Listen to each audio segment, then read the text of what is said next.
A very good morning to all of you, dear friends. In yesterday's video lecture, we were learning the formation of sentence on the basis of basic structure in present indefinite tense. Okay dear friends, तो कल के video lecture में हम लोग sentence formation learn कर रहे थे basic structure के आधार पर। Basic structure of English sentence के बेस पर हम लोग सेंटेंस फॉर्मेशन सीख रहे थे इन प्रेजेंट इंडेफिनिट टेंस। तो प्रेजेंट इंडेफिनिट टेंस के अंतर्गत बेसिक स्ट्रक्चर के आधार पर सेंटेंस फॉर्मेशन कैसे होता है, this we were learning yesterday and we had learned to form sentences in positive and negative. Okay, so positive में सेंटेंस को बनाना हमने सीखा था और नेगेटिव में सेंटेंस को बनाना सीखा था। आपने देखा था पॉजिटिव सेंटेंस के लिए बेसिक स्ट्रक्चर को फॉलो करते हुए वर्ब के स्थान पर वर्ब की फर्स्ट फॉर्म या वर्ब की फर्स्ट फॉर्म्स के साथ यस या ईएस ऐड करके सेंटेंस बनाया गया। और नेगेटिव सेंटेंस के लिए आपने देखा हेल्पिंग वर्ब डू या डज के साथ वर्ब की फर्स्ट फॉर्म का प्रयोग किया गया। ओके डियर फ्रेंड्स, सो इस तरह से आप देखते हैं इंग्लिश सेंटेंस में सेंटेंस फॉर्मेशन में बहुत हमें केयर होना पड़ता है। एक फार्मूले पर सही सेंटेंस को फॉर्म करने के लिए, सही सेंटेंस को बनाने के लिए, वो फार्मूला है SSPP formula. SSPP formula. What is this SSPP formula? Means verb should be used in accordance to subject in a sentence. कि वाक्य में verb का प्रयोग सेंटेंस के अनुरूप होना चाहिए। Means if the subject in singular number, verb should also be in singular form. If the subject is plural number, the verb should also be in plural form. Okay friends, so ये हमें ध्यान में रखना होता है। SSPP फॉर्मूले को we will study in detail when we will be taking subject and verb agreement topic.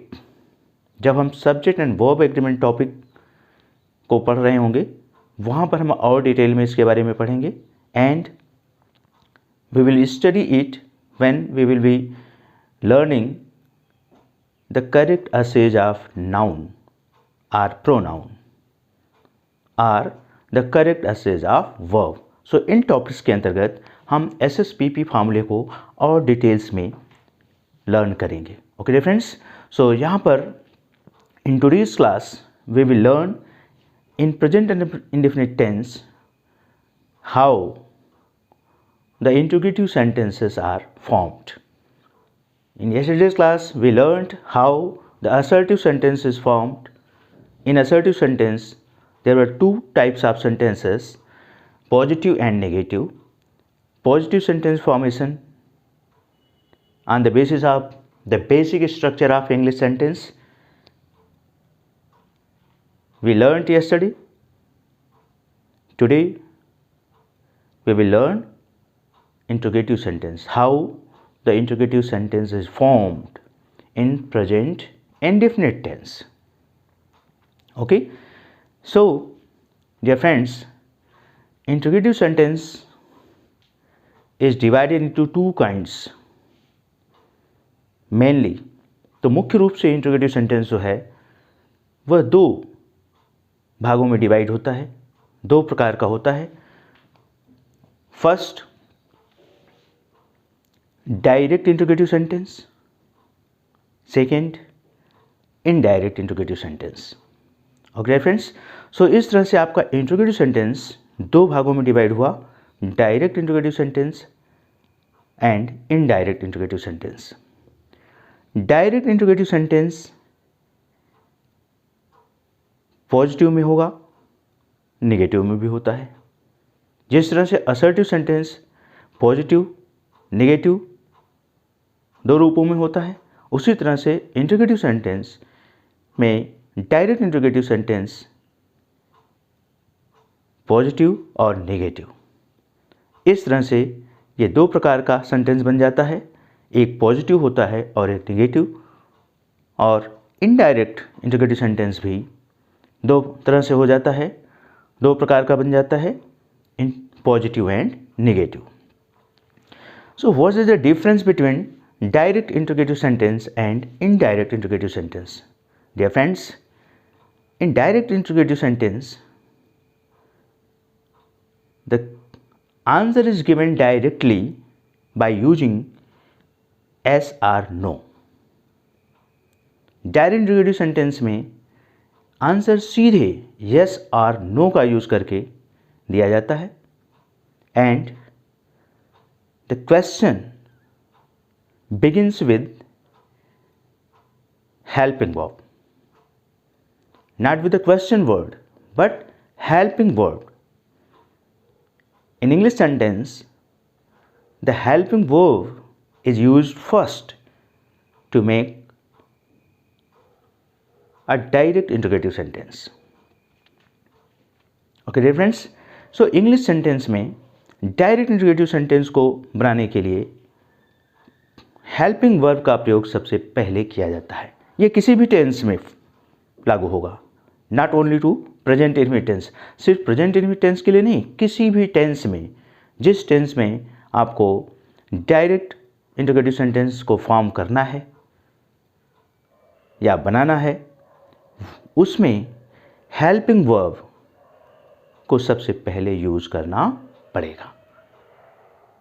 So basic structure में थोड़ा सा चेंज आता है इंट्रोगेटिव सेंटेंस में। आपने देखा था पॉजिटिव सेंटेंस में basic structure of English sentence begins with subject. Positive sentence में आपने देखा कि सेंटेंस की बेसिक स्ट्रक्चर, जो सेंटेंस की बिगिनिंग होती है, वो सब्जेक्ट से होता है। नेगेटिव सेंटेंस में भी सेंटेंस की बिगिनिंग सब्जेक्ट से होता है। कहने का आशय, assertive sentence begins with subject. Generally सामान्य रूप से जो असर्टिव सेंटेंस है वो सब्जेक्ट से शुरू होता है, सब्जेक्ट के बाद वर्ब फॉलो करती है और उस वर्ब के अनुसार टेंस डिसाइड होता है कि किस फॉर्म में वर्ब है, कौन सी हेल्पिंग वर्ब के साथ यूज हुई है। On the basis of that the tense of the sentence is decided, the tense of the verb is decided. तो उस वर्ब को देख करके कि वर्ब की कौन सी फॉर्म यूज हुई है, कौन सी हेल्पिंग वर्ब यूज हुई है, इससे जो है वो डिसाइड हो जाता है कि वह सेंटेंस किस टेंस में है, या इसका प्रयोग करके आप किस टेंस, सही प्रयोग करके आप किस टेंस में सेंटेंस बनाना चाहते हैं, आप बना सकते हैं। Okay dear friends, negative sentence में भी सेंटेंस की शुरुआत सब्जेक्ट से होती है, उसके बाद हेल्पिंग वर्ब डू या डज फॉलो करती है, नॉट के बाद फिर वर्ब का प्रयोग होता है, ऑब्जेक्ट एंड एक्स्ट्रा वर्ड्स अपने स्थान पर रहते हैं। Now in the interrogative sentence, direct interrogative sentence, you just pay your attention on the board. I have written number 3, DIP means direct interrogative positive. इसी को सिंगल इंट्रोगेटिव पॉजिटिव भी कहा जाता है। देखिए बेसिक स्ट्रक्चर में, इंट्रोगेटिव सेंटेंस के basic structure में डिफरेंस है, थोड़ा सा डिफरेंस आ रहा है। क्या डिफरेंस आ रहा है? In direct interrogative sentence helping verb is used first in the beginning. तो आप देख रहे हैं प्रेजेंट इंडेफिनिट टेंस के लिए हेल्पिंग वर्ब डू या डज, इसका प्रयोग सबसे पहले हुआ। डायरेक्ट इंट्रोगेटिव सेंटेंस में। इसको सिंगल इंट्रोगेटिव सेंटेंस भी कहा जाता है। उसके बाद subject, verb, main verb, subject के बाद,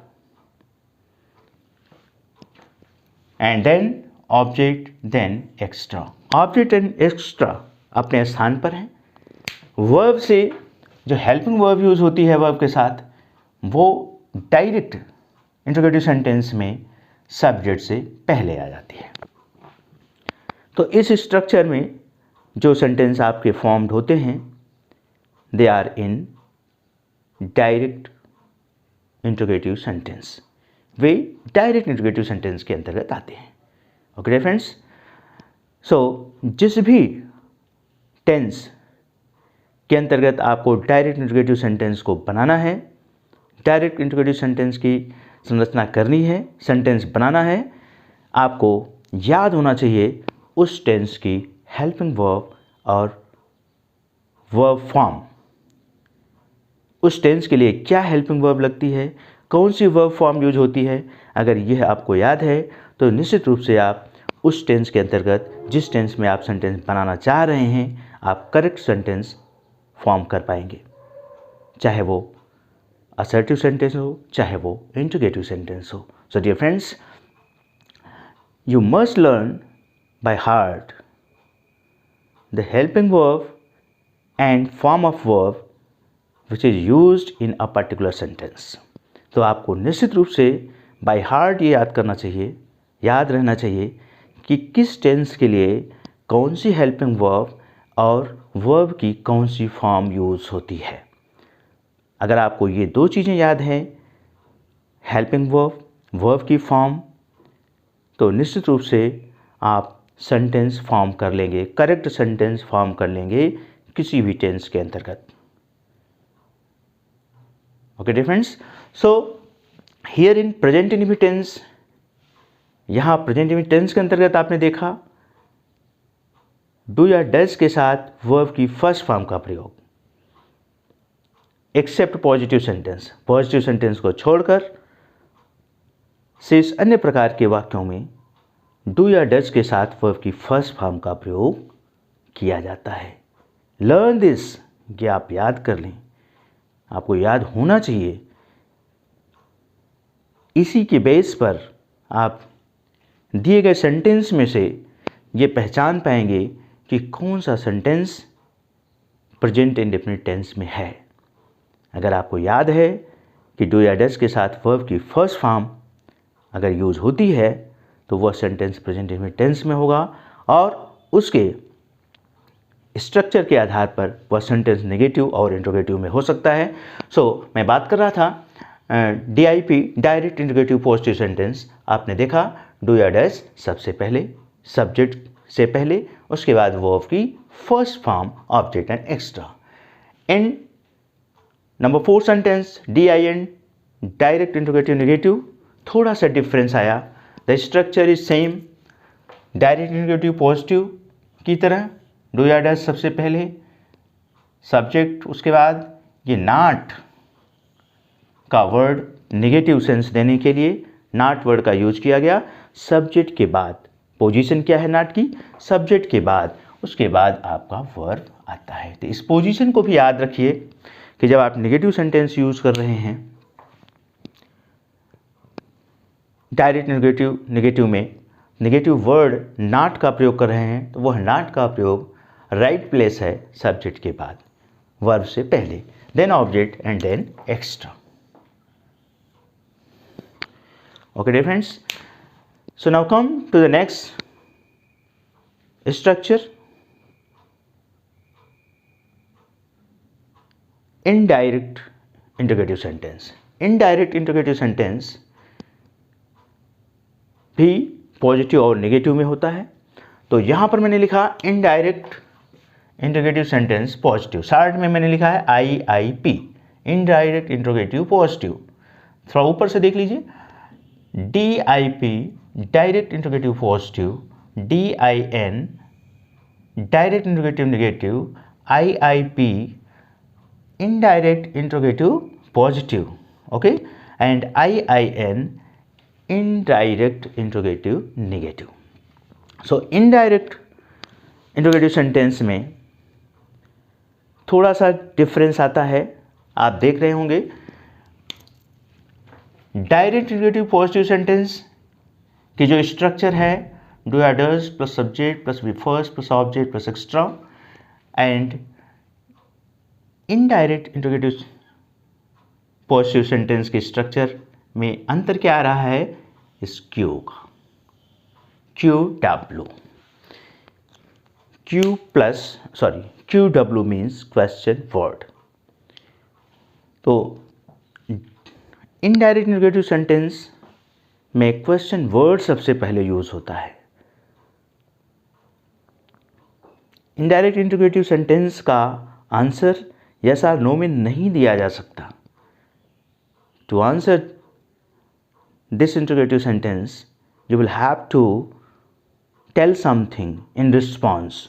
तो इस प्रकार के इंट्रोगेटिव सेंटेंस के आंसर में आपको कुछ न कुछ बताना पड़ता है, और इस प्रकार का इंट्रोगेटिव सेंटेंस जो इनडायरेक्ट इंट्रोगेटिव सेंटेंस है उसकी शुरुआत किसी न किसी क्वेश्चन वर्ड से होती है। वह question word what, how, why, when, which etc किसी से भी हो सकता है। तो सबसे पहले इनडायरेक्ट इंट्रोगेटिव सेंटेंस की फॉर्मेशन में आपको ध्यान में रखना होगा कि क्वेश्चन वर्ड सबसे पहले आता है, देन हेल्पिंग वर्ब फॉलो, उसके बाद हेल्पिंग वर्ब फॉलो करती है। यहाँ पर डू या डज फॉलो कर रही है हेल्पिंग वर्ब, क्योंकि ये सेंटेंस आप प्रेजेंट इंडेफिनिट टेंस के अंतर्गत सीख रहे हैं। Then subject, then verb first form, object and extra. Okay dear friends, so इस तरह से IIP सेंटेंस का फॉर्मेशन होता है, इनडायरेक्ट इंट्रोगेटिव पॉजिटिव सेंटेंस का। And in the last number 6 IIN indirect interrogative negative sentence.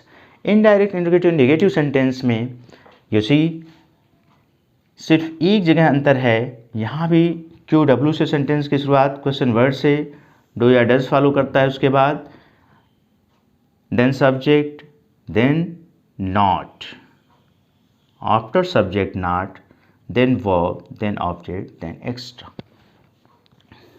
Okay dear friends, so इस तरह से आपने देखा कि प्रेजेंट इंडेफिनिट टेंस के अंतर्गत आने वाले असर्टिव एंड इंट्रोगेटिव सेंटेंस जो हैं उनकी स्ट्रक्चर क्या होती है, सेंटेंस कैसे फॉर्म किया जाता है। सेंटेंस फॉर्म करने के लिए मैंने आपको बताया common rules, basic structure of English sentence का प्रयोग करना और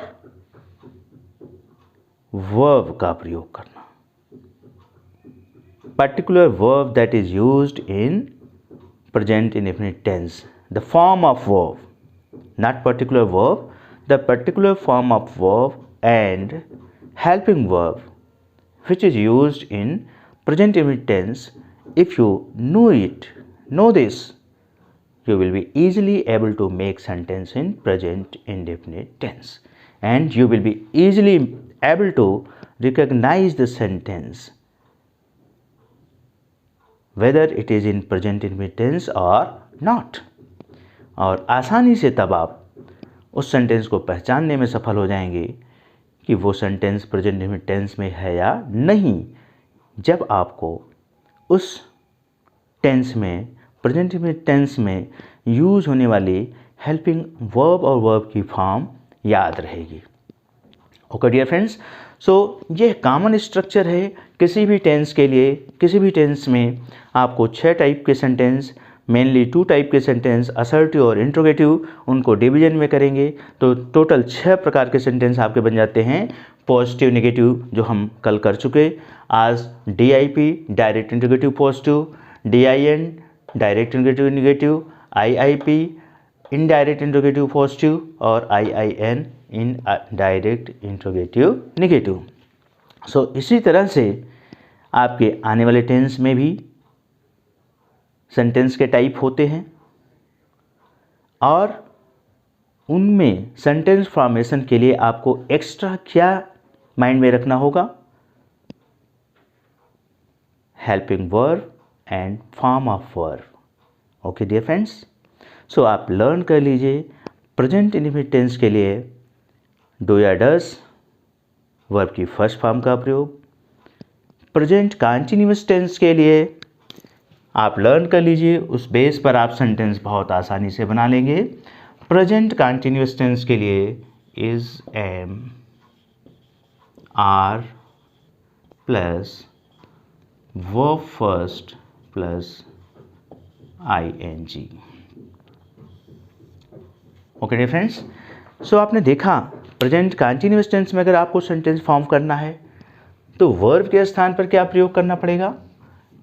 सेंटेंस स्ट्रक्चर में इज, एम, आर और वर्ब की ING form. Is, am, are में से कोई भी एक helping verb according to subject, subject के अनुसार कोई भी एक हेल्पिंग वर्ब का प्रयोग करेंगे और वर्ब की ING फॉर्म का प्रयोग करेंगे। आप दूसरी तरह से जरा इसको देखिए, किसी भी सेंटेंस में अगर इज, एम, आर के साथ वर्ब की ING फॉर्म का प्रयोग किया गया है तो डियर फ्रेंड्स वह सेंटेंस आपका प्रेजेंट कंटीन्यूअस टेंस में होगा। प्रेजेंट कंटीन्यूअस टेंस में सेंटेंस को फॉर्म करने के लिए हेल्पिंग वर्ब क्या है?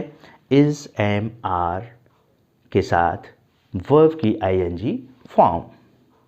ओके डियर फ्रेंड्स, सो इसका यूज़ करके आप प्रेजेंट कंटीन्यूअस टेंस के सेंटेंसेस को फॉर्म कर सकते हैं।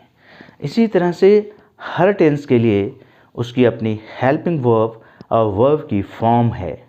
Certain helping verbs and verb form use की जाती है। उसे अगर आपको याद है, अगर वो याद है, then you will be able to make sentences in that tense.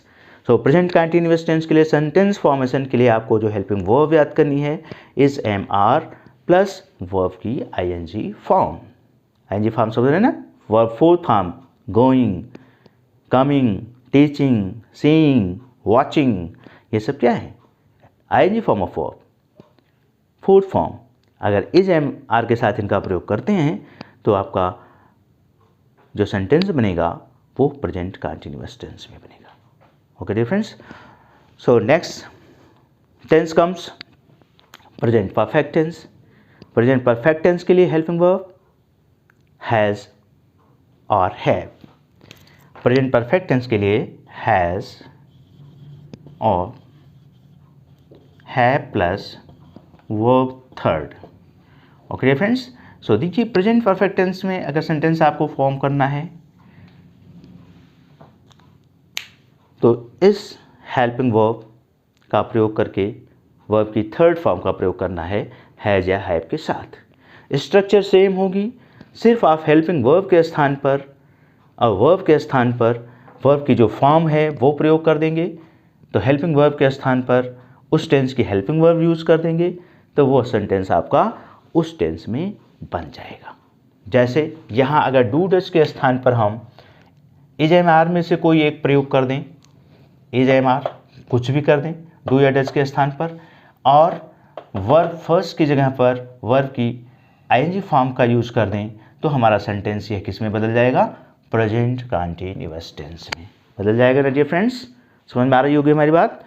तो अगर हेल्पिंग वर्ब के स्थान पर जिस टेंस की हेल्पिंग वर्ब का हम प्रयोग कर देंगे और वर्ब के स्थान पर उस टेंस में जिस फॉर्म ऑफ वर्ब का प्रयोग किया जाता है उसका प्रयोग कर देंगे तो वह पूरा का पूरा सेंटेंस का टेंस अपने आप चेंज हो जाएगा। वह सेंटेंस जो है आपका उस टेंस में हो जाएगा जिस टेंस की हेल्पिंग वर्ब और वर्ब फॉर्म आप प्रयोग करेंगे। ओके फ्रेंड्स, इसी तरह से अगर यहाँ पर हैज़ या हैव का प्रयोग कर दें और वर्ब की थर्ड फॉर्म यूज़ कर दें तो सेंटेंस किस में हो गया? प्रेजेंट परफेक्ट टेंस में। आपको मालूम होगा हैज़ या हैव किसके साथ लगता है? सिंगुलर सब्जेक्ट के साथ हैज़ प्लूरल के साथ हैव। इसी तरह से इज एम आर में से सिंगुलर सब्जेक्ट के साथ इज, प्लूरल सब्जेक्ट के साथ आर और स्पेशल आई के साथ एम का प्रयोग किया जाता है। ओके फ्रेंड्स, सो इस तरह से आप हर टेंस की सेंटेंस स्ट्रक्चर अपने कॉपी में बना के लिख करके लर्न कर लीजिए। ये सेंटेंस स्ट्रक्चर जो आप लर्न कर रहे हैं, एक चीज़ और यहाँ पर आप ध्यान दीजिए, यह जो है एक्टिव वॉइस स्ट्रक्चर है। सेंटेंस किस में ये आप लर्न कर रहे हैं? एक्टिव वॉइस में। Okay friends, so present perfect and present perfect continuous. See present perfect continuous sentence में हेल्पिंग वर्ब हैज़ और हैव भी होती है, हैज़ और हैव भी यूज होती है। इसके साथ एक एक्स्ट्रा वर्ड बीन आ जाता है और वर्ब की आईएनजी फॉर्म यूज हो जाती है। तो ये प्रेजेंट परफेक्ट कंटिन्यूअस टेंस के लिए हेल्पिंग वर्ब है। ओके, हैज़ हैव के साथ बीन प्लस वर्ब की फोर्थ फॉर्म अगर सेंटेंस में प्रयुक्त हो रही है तो वह present perfect continuous tense sentence होगा। प्रेजेंट परफेक्ट कंटिन्यूअस में सेंटेंस बनाने के लिए आपको हेल्पिंग वर्ब हैज़ या हैव के साथ बीन का प्रयोग करते हुए वर्ब की आईएनजी फॉर्म का प्रयोग करना पड़ेगा।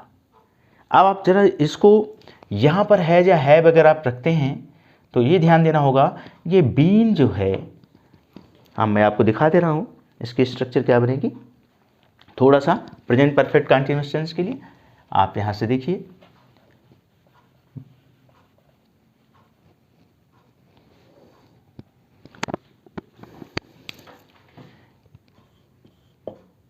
हैज़ और हैव में से कोई एक आप यूज किए, लेकिन ये बीन की पोजीशन जो है इसको विशेष रूप से ध्यान में रखना है।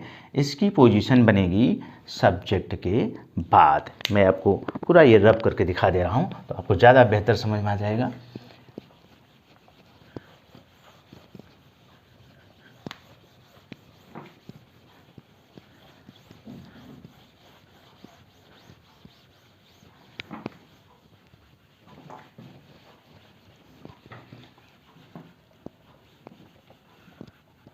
देखिए, ये सेंटेंस आपका बन रहा है प्रेजेंट परफेक्ट कंटिन्यूअस का single integrative positive DIP direct integrative positive, subject के बाद बीन का प्रयोग plus verb fourth form ING form means ये फोर्थ फॉर्म, ये आपका प्रयोग होगा। ओके, और इसके लिए देन ऑब्जेक्ट, देन सिंस या फॉर टाइम को डिनोट कराने के लिए,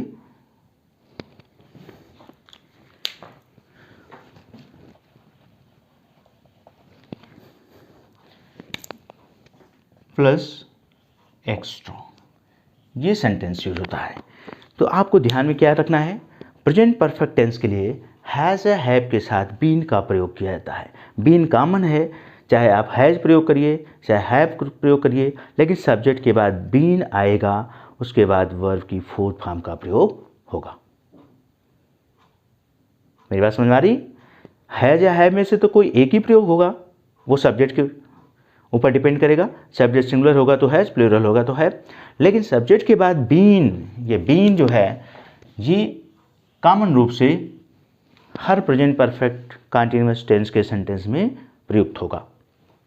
और उसके बाद वर्ब की फोर्थ फॉर्म के बाद ऑब्जेक्ट। आप एक चीज़ और एक्स्ट्रा देख रहे होंगे परफेक्ट कंटिन्यूअस टेंस में प्रेजेंट के, ये सिंस या फॉर का प्रयोग जो एक्स्ट्रा वर्ड से पहले हो रहा है, ये टाइम डिनोट कराने के लिए किया जाता है। तो पॉइंट ऑफ टाइम के लिए सिंस एंड फॉर का प्रयोग, पीरियड ऑफ टाइम के लिए सिंस और पॉइंट ऑफ टाइम के लिए फॉर का प्रयोग होता है। इसको हम डिटेल में सिंस एंड फॉर के यूज़ में आप पढ़ेंगे, जब हम यूज़ करना आपको बताएंगे, लेकिन यहाँ पर हम सेंटेंस स्ट्रक्चर में देख रहे हैं ये डिफरेंसेस हैं।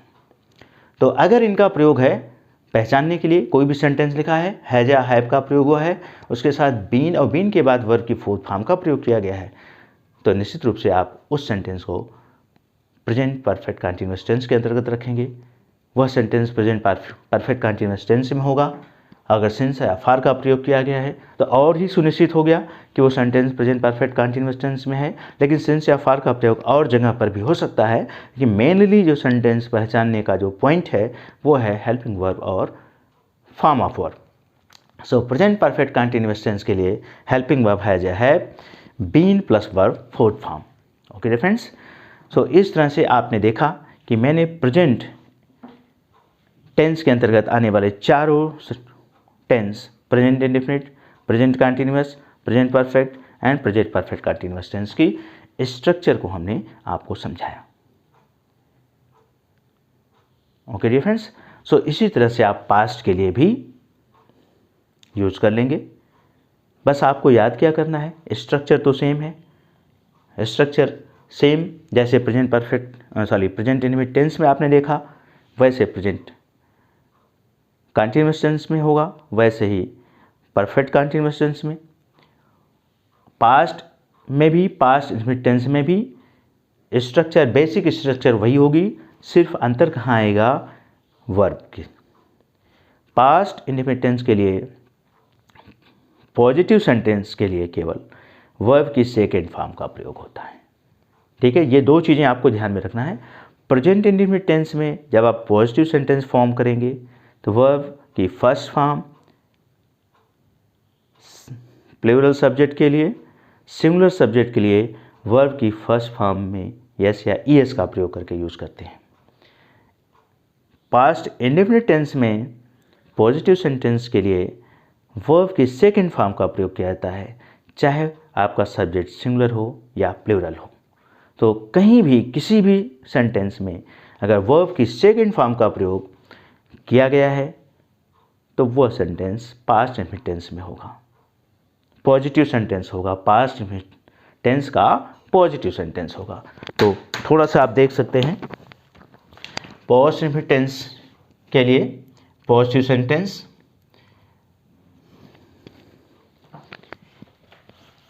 मैं आपको शॉर्ट में ही बता रहा हूँ और आप इसको खुद सेंटेंस बनाना सीख लेंगे और साथ ही साथ याद भी कर लेंगे कि किस टेंस के लिए कौन सी फॉर्म ऑफ वर्ब और कौन सी हेल्पिंग वर्ब का प्रयोग हो रहा है। तो यहाँ पर देखिए, पास्ट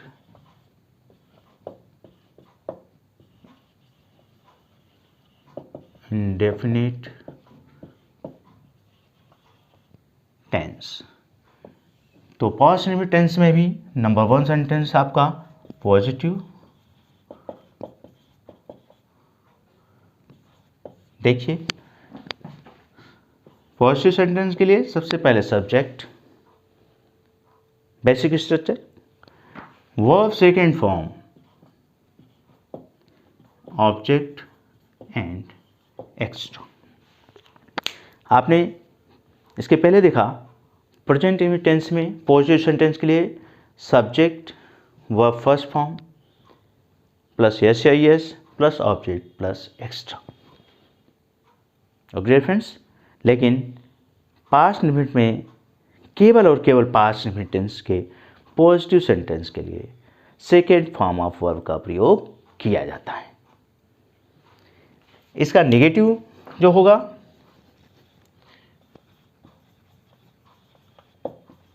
नेगेटिव के लिए सब्जेक्ट प्लस नेगेटिव में हेल्पिंग वर्ब आ जा रही है, डिड प्लस वर्ब नॉट